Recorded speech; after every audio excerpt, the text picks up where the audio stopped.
Sasa dada Beatrice, kwenye Petro wa kwanza 3 mstari wa 7 tumeambiwa tuishi na nyie kwa akili.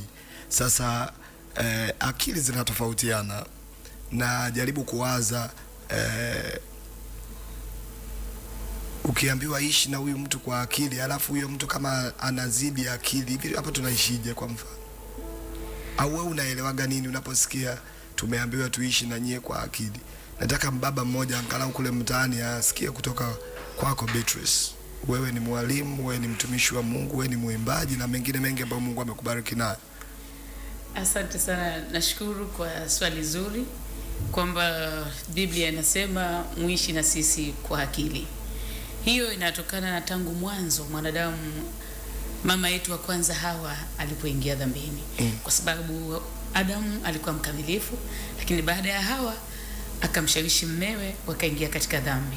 Sasa hivi ndivyo unakuta katika familia, wakati fulani anaposema Mungu muishi na sisi kwa akili, inahitaji hekima na busara. Hiyo akili ni kwa namna gani? Kwa sababu unaweza kukuta kwamba mwanamke kabla hujaoa mwanaume, huyu mwanamke wewe ulikuwa unawatunza wazazi wako, unatunza wadogo zako, lakini baada ya kuoa unajikuta mambo yale yanabadilika. Haina maana ya kwamba usiendelee, yeye anaweza sikwambie moja kwa moja, lakini anaweza kaonyesha viashiria vya kwamba usitunze wazazi wako au ndugu zako kwa namna moja. Sasa wewe kuishi kwa akili lazima ujiongeze.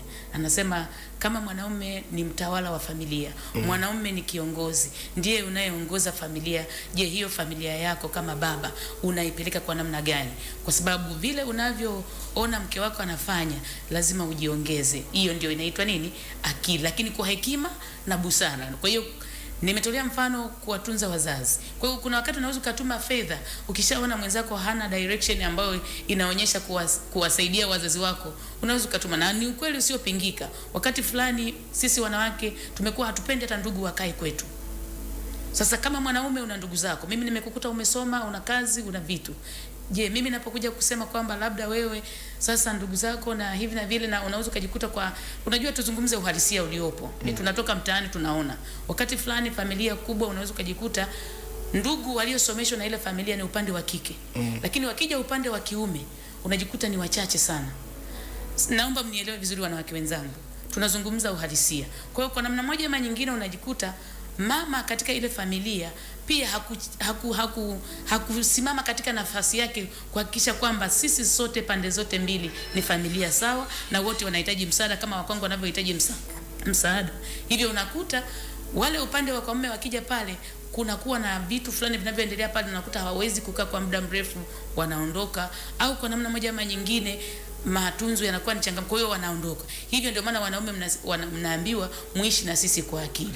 Na ndio maana hata katika swala la kumpiga mume wako, wanawake mimi nizungumze kwamba kama wanaume tunalalamika wanatupiga na tunaenda kwenye vyombo vya sheria kushtaki kwamba nimepigwa, nimeumizwa, na wao kama wanapigwa wana haki ya kwenda kushtaki na kusema jamani, mimi mwenzenu ninapigwa, naomba mnisaidie. Vyombo vya sheria vinamsaidia mwanamume na mwanamke ili naye aweze kuwa salama. Lakini wanawake nizungumze pia kama baba ambaye ni kiongozi wa familia, mji wako ulioanzisha, na ndio maana hata Mungu anasema atakuuliza liko wapi kundi zuri nilokupatia. Kundi la kwanza ni mke wako, kundi la pili ni watoto ambao ni matunda. Dada pale amezungumza kwamba sisi ni shamba linazaa, limezaa nini? Watoto. Kwa hiyo kama baba kichwa cha familia, unaishi vipi kwa akili na familia yako ili usiipoteze? Kama mume wako anacheza hizo ngumi, anakupiga, je, ni hekima gani na busara ambayo utaitumia ili kuweza kumrudisha katika mstari? Kwa sababu mimi nizungumze kisaikolojia zaidi kwamba wanajifunza wakiwa bado wadogo. Watoto wanajifunza kwa njia ya kuona na kusikia. Hivyo anavyoona kwa baba yake kule nyumbani alikotoka, alivyokuwa akiona kule, ndio yanayompelekea leo kuja kuwa hivi na wakati fulani. Asante sana Beatrice. Asante sana. Umetiririka vitu vingi, na mimi najua kuna mtu yuko sehemu anabarikiwa sana na haya yote ambayo mnaendelea kushare na watu wa Mungu asubuhi.